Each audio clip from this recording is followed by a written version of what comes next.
사람에게는 두려움이 있습니다. 두려움이라고 하는 것은 좋은 측면에서 두려움이 있을 수 있고, 또 한편으로는 좋지 못한 독이 되는 그와 같은 두려움이 우리 인간에게는 있습니다. 만약에 두려움이 전혀 없다고 한다면 사람은 생명을 유지하기가 힘듭니다. 여러분 그렇지 않습니까? 만약에 그 차를 타고 가는데 두려움이 없다고 한다면, 또 길을 건너는 데 두려움이 없다고 한다면 큰 사고를 당할 수가 있습니다. 차길을 그냥 무단 횡단한다고 생각해 보십시오. 생명을 보호할 수 있겠습니까? 우리 속에 있는 두려움이 그것을 막도록, 우리를 안전하도록 지켜주는 것입니다. 그런 측면에서 이 두려움이라고 하는 것은 우리 인간에게 약이 되는 좋은 그와 같은 역할을 하기도 합니다. 그러나 대부분의 사람들은 독이 되는 두려움에 사로잡혀 있는 경우가 많습니다. 이 독이 되는 두려움이라고 하는 것은 사람으로 하여금 자신의 역량과 자신의 감정과 자신의 의지를 좋은 것으로 쓰지 못하도록 막도록 하는 것입니다. 인간으로 하여금 불안에 빠지게 만듭니다. 심지어 꼼짝, 몸삭, 달삭도 하지 못하도록 그 사람을 꽁꽁 묶는 그와 같은 두려움이 인간에게 있을 수가 있습니다. 그런 두려움은 독이 되는 그와 같은 두려움입니다. 그런 두려움은 사람에게 좋지 않습니다. 그러나 사람들은 누구든지 그와 같은 두려움을 가지고 있어요. 그 두려움 속에서 헤어나지 못할 경우가 많습니다. 또 그 두려움 속에서 침몰해서 도무지 어찌해야 할 바를 알지 못하는 그와 같은 사람들도 종종 있습니다. 여러분, 오늘 본문에는 우리 예수님께서 오늘 자들에게 뭔가 어떤 것들을 다시 한 번 더 알려주고 있습니다. 오늘 본문을 보시기 전에 사실은 본문 이전에 어떤 사건이 일어났는가 하니까 오병이어의 사건이 일어났습니다. 그러니까 물고기 2마리와 떡 5개로 5,000명이 먹었단 말이에요. 예수님의 자들은 그것을 경험했습니다. 여러분, 그때 우리 예수님의 자들의 마음이 어떠했을까요? 얼마나 확신을 찾겠습니까? 바로 이분이야. 이제는 됐어. 얼마나 확신을 찾을까요? 얼마나 흥분했을까요, 제 아들이? 모여든 5,000명의 무리뿐 아니라 그 떡을 떼어서 나눠주고 있는 그 제 아들의 마음이 얼마나 흥분하고 얼마나 감기가 찼겠습니까? 그런데 우리 예수님은 그 제 아들을 불러내어서, 그리고 이제 배를 타고 갈릴리 바다를 건너가도록 명하십니다. 우리 예수님께서 제 아들을 지금 갈릴리 바닷가로 보내시는데, 건너편으로 보내시는 데에 뭔가 뜻을 가지고 계십니다. 갈릴리 바다로 건너가면서 제 아들이 뭔가를 경험하게 될 것이고, 그 경험 속에서 그들 자신들을 다시 한 번 더 돌아보게 될 것임을 우리 예수님은 알고 계셨습니다. 여러분, 배를 타고 건너가는데 제 아들이 이제 큰 풍랑을 만나게 됩니다. 바람이 불어 거슬리는데 참 배를 제어하기가 힘듭니다. 얼마나 두렵고 힘든 시간이 계속되는지 모릅니다. 그 맞은편으로 건너가려고 하는데 그들의 힘으로는 바람을 어떻게 제어할 수가 없어요. 무기력해집니다. 점점 힘들어집니다.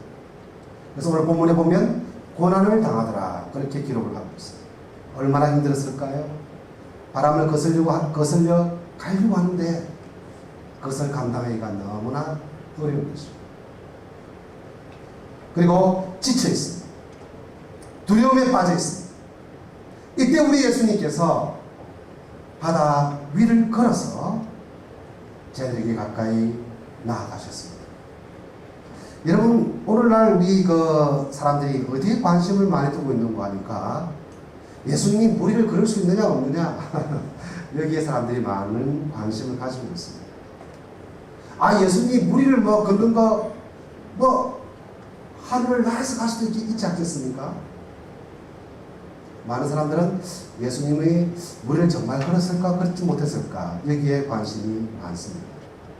그러나 본문은 지금 예수님이 무리를 걸으신 분명한 우리 이유를 저와 여러분들이 지금 알려주고 있습니다. 왜 우리 예수님께서 바다 위를 걸어서 제 아들에게 갔겠습니까? 여러분, 제 아들 가운데서 많은 수가 사실은 뱃사람입니다. 어부 출신들이에요. 베드로, 야고보, 요한, 여러분 안드레 다 뱃사람들 출신이에요. 그러니까 그 뱃사람들에게 있어서 바다라고 하는 것은 풍요의 파치뿐 아니라 또 다른 의미에서는 여러분 그 바다라고 하는 것은 두려움의 대상입니다. 바다에 나갔다가 돌아오지 못한 그들의 형제가 있을 수도 있습니다. 그들의 조상이 있을 수도 있습니다. 갈릴리 바다를 헤쳐나오지 못하고 돌아오지 못한 그들의 친척이 있을 수도 있습니다.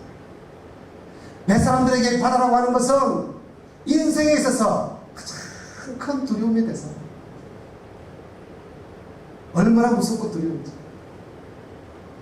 바다가 좋을 때는 좋지만 돌풍이 불어서 한번 바다가 노하기 시작하면 그들의 힘으로는 어찌할 수 없고 당할 수밖에 없기 때문에 이 바다라고 하는 것은 뱃사람들에게 공포와 두려움의 대상인 거예요. 예수님은 그것을 잘 알고 계셨어요. 그래서 우리 예수님은 지금 바다 위를 걸어서 가신 것입니다. 제 아들에게 가시되 바다 위를 걸어서 제 아들에게 가까이 갔습니다. 멀리서 사람이 걸어오는 모습을 보고 제 아들이 어떤 반응을 보였습니까? 야, 저것은 유령이다. 여러분, 바다에서 유령을 본다고 생각해 보십시오. 얼마나 까무러치겠습니까? 그 두려움이 거기다 해서 제 아들이 소리를 지르기 시작했어요. 놀랐어, 두려웠어, 소리를 지르기 시작했어요. 야, 이제 우리 끝났다. 이제 바다 위를 걷는 유령을 만났으니 우리는 여기서 끝이다. 그 두려움이 얼마나 큰 것이었겠습니까? 그런데 멀리서 들리는 소리가 있습니다. 어떤 소리입니까? 두려워하지 말라, 나다. 주님의 음성이 들립니다. 그리고 너희들은 두려워하지 마라. 주님의 음성이 들리기 시작합니다. 용기를 가져라. 주님의 음성이 들리기 시작합니다. 바다 위 저 한편에서 주님의 음성이 흘러들어오기 시작하는 것입니다. 여러분, 어부에게 가장 공포의 대상이, 두려움의 대상이 바다였기 때문에 주님은 지금 바다 위를 걸어서 제 아들에게 오신 것입니다. 그것은 나는 너희가 가장 두려워하는 그 바다를 밟을 수 있는 존재라고 하는 것을 제 아들에게 알려주기 위함입니다. 너희들이 가장 두려워하고 너희들의 평생에 무수하고 있는 이 바다를 나는 밟아서 걸어갈 수 있는 그와 같은 존재다.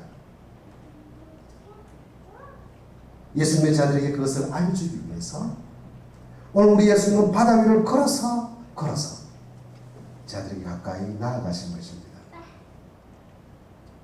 여러분, 이 베드로를 보십시오. 주님의 음성을 듣고 어떤 반응을 보입니까? 주여, 만일 주시거든 나도 걷게 하소서. 오라 하소서. 나도 저 바다 위를 한번 걷게 해주십시오. 나의 평생 나를 두렵게 하는 저 바다를 나도 발로 밟아서 걸어보고 싶습니다. 얼마나 놀랍습니까? 베드로가 배에서 내려서 주님의 명령을 따랐습니다. 바다 위를 걷기를 시작합니다. 평생의 두려움의 대상이었던 그 내면에 겹겹이 쌓여있는 바다에 대한 두려움이 베드로의 발밑으로 눌러지기 시작합니다. 그 두려움이 껴트려지기 시작합니다. 베드로가 걸어서 바다 위를 걸어가기 시작합니다. 여러분, 주님은 오늘 저와 여러분들이 바로 이와 같은 삶을 살기를 원하고 계시는 것입니다. 여러분들이 지금 무엇을 두려워하고 있습니까? 여러분들을 두렵게 하고 여러분들을 움직이게 못하게 하고 여러분의 감정을 우울하게 만들어서 여러분들로 하여금 하나님의 기쁨을 누리지 못하게 하는 두려움이 무엇입니까? 그 두려움이 여러분 내면 속에 어떠한 것입니까? 그것이 경제적인 그와 같은 것들입니까? 요즘 가스값이 또 오른다고 하니까 사람들이 굉장한 반응을 보입니다. 이제 어떻게 살고 굉장한 반응을 보입니다. 경제적인 문제 때문에 그 경제적인 문제가 여러분 속에 두려움으로 자리 잡고 있습니까? 아니면 여러분, 인간관계 속에서 어떤 사람에 대한 두려움을 갖고 있습니까? 그 사람을 만나면 두려워서 불안에 떨고 있습니까? 혹 여러분들의 결혼 생활에 있어서 불행한 결혼 생활로 끝날까 여러분 심령 가운데에 어떤 두려움이 있습니까? 여러분의 자녀가 길 가다가 혹시 어떤 사고를 만날까 두려워합니까? 그래서 노심초사하고, 그래서 불안해하고, 그래서 안절부절하지 못하고 있습니까? 여러분들을 두렵게 하는 것이 무엇입니까? 베드로와 야고보와 요한과 예수님의 자들을 두렵게 했던 것들은 바로 바다였습니다. 그들은 어부였기 때문에 바다의 두려움을 압니다. 그들의 내면에 깊이 두려움의 대상인 바다를 오늘 우리 예수님께서는 깨뜨려버리기를 원하고 계시는 것입니다. 여러분, 주님을 바라볼 때에, 교회에 나올 때에 여러분 평안을 누리지 않습니까? 마음이 편하지요. 주님이 원하시는 것은 여러분들이 폭풍이 는 저 세상 한가운데서도 그 한가운데 서쓰고 평안을 누리기를 원하고 계시는 것입니다. 교회에 올 때만 평안을 누리는 것이 아니라 여러분의 직장 생활 속에서도, 여러분의 직장 상사를 대하면서, 여러분들이 두려워하고 있는 그 대상을 대하면서도 여러분들이 그것을 발로 밟고 그 두려움을 이겨내고 승리하기를 주님은 원하고 있습니다.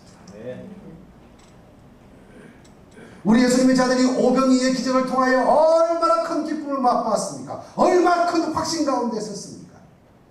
그러나 갈릴리 바다의 그 현실 앞에 부닥쳤을 때에 그들은 두려움에, 그들은 불안에 소리쳐서 벌벌 떨었습니다. 주님은 자들이 그러한 삶을 살기를 원치 아니하십니다. 주님의 손을 꼭 붙잡고 있을 때나, 길을 갈 때나, 일을 할 때나, 여러분들이 혼자 있을 때라도 여러분들이 주님의 평안을 누리기를 주님은 원하고 계십니다. 주님이 주시고자 하는 것은 바로 저와 여러분들이 이긴 자가 되기를 원하고 계시는 것입니다. 세상을 향하여 승리하는 자가 되기를 원하고 계시는 것입니다. 내가 나이가 들어서 내 육신이 노쇠할지라도 주님이 주시는 그 평안, 주님이 나와 함께 하심을 통하여 그분이 나와 함께 하시는 그분이 어떤 분인가를 깨닫고 그 가운데서도 평안을 누리기를 주님은 원하고 계시는 것입니다. 여러분의 두려움의 대상이 무엇인지 여러분 다시 한 번 더 여러분의 내면을 점검해 보십시오. 나를 두렵게 하는 것이 뭔가? 나로 하여금 주님의 기쁨을 누리지 못하게 가로막는 그 두려움이 과연 무엇인가? 여러분 다시 한번 여러분들을 확인해 보십시오. 베드로가 무리를 걸었습니다. 그런데 몇 발짝 걷지 못해서 다시 한 번 더 예수께로 가까이 나아가다가 바닷물에 빠지기 시작합니다. 여러분, 그 바닷물에 빠졌을 때에, 물을 걸었던 그 베드로가 다시금 그 바닷물에 빠졌을 때에 주님은 무엇이라고 말씀하신 줄 아십니까? 주님은 그런 베드로를 향하여 어떤 진단을 내리고 있습니까? 여러분 본문에 보시면 믿음이 적은 자여 왜 의심하였느냐.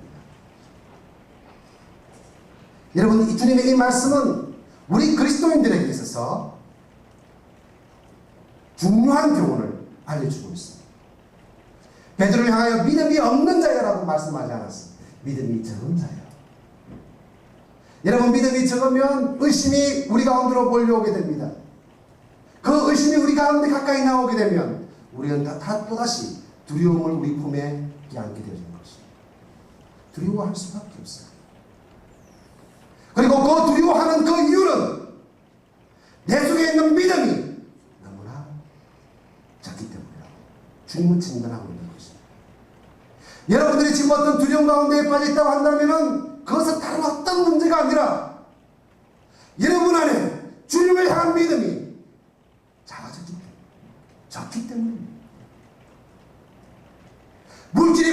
있어서가 아니라, 그 사람이 나보다 더 능력이 있어서가 아니라, 내 몸이 점점 약해져서가 아니라, 내 안에 있는 주님을 향한 믿음이 작아졌기 때문에, 지극히 작아졌기 때문에 두려움에 빠지게 되는 것입니다. 물속으로 빠져들어가는 베드로를 향하여 주님이 내리신 진단은 바로 그것이었습니다. 믿음이 적은 자야. 믿음이 적은 자야. 믿음이 적다라고 말씀하셨어요. 그리고 왜 의심하였느냐. 여러분, 우리의 믿음이라고 하는 것은 마치 바다 물결 같아서 어떤 때는 믿음이 어떤 일을 하더라도 할 것 같은 믿음이 충만할 때도 있지만, 또 어떤 경우에는 그냥 너무나 힘들고 약해져서 연약해져서 어떤 일도 감당치 못할 것 같은 그와 같은 약해진 상태로 빠질 수도 있습니다. 여러분, 그럴 때에 저와 여러분들에게 필요한 것이 무엇이겠습니까? 로마서 10장 17절에 성경은 뭐라고 말씀하고 있습니까? 그러므로 믿음은 들음에서 나옵니다. 들음은 그리스도의 말씀으로 말미암느니라. 우리의 믿음이 약해지는 그 순간은 우리가 그리스도의 말씀에 우리의 귀를 기울이지 아니하고 그리스도의 말씀을 듣는 데에서부터 우리가 간격을 두고 멀리 했기 때문에 우리의 믿음이 작아지게 되는 것입니다.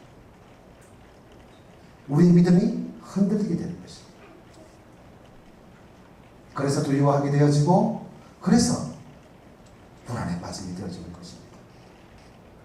여러분, 우리 교회에 보니까 제자훈련이 참 훈련이 되어서 월, 화, 수, 목 이렇게 계속해서 되는 것 같아요. 주일날도 제자훈련을 하는 것 같아요.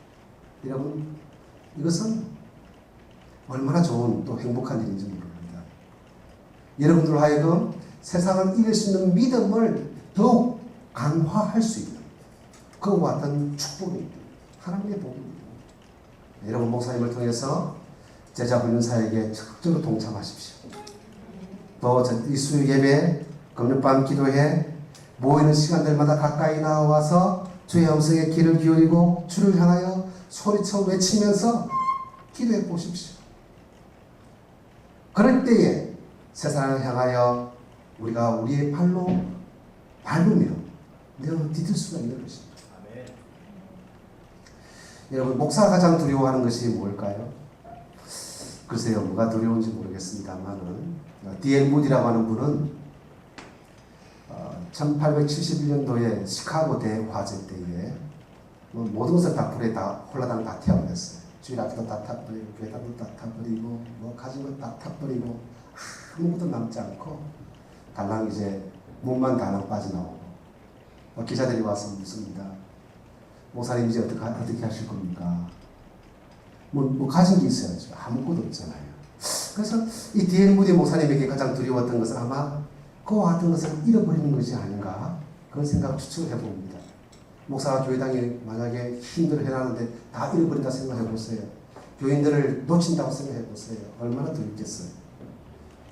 근데 그런 일들이 일어났단 말이에요. 교회당이 다 타버렸어요. 그리고 아무것도 남지 않았어요. 그런데 이 D.L. 무디 목사님이 뭐라고 말씀하신지 아십니까? 낡은 성경책 한 권 지면서 저는 여기 성경책을 가지고 있습니다. 하나님의 무한한 공급을 받을 수가 있습니다. 하나님께서 제게 더 좋은 교회를 주시기 위해서 이 교회를 지금 불태우신 것입니다. 여러분, 얼마나 놀라운 믿음입니까? 두려움에 사로잡혀 있지 아니하고 얼마나 놀라운 믿음을 세상 사람들에게 지금 알려주고 있습니까? 실제로 그의 고백처럼 D.L. 무디 목사님은 아주 놀라운 교회를 다시금 재건을 했습니다.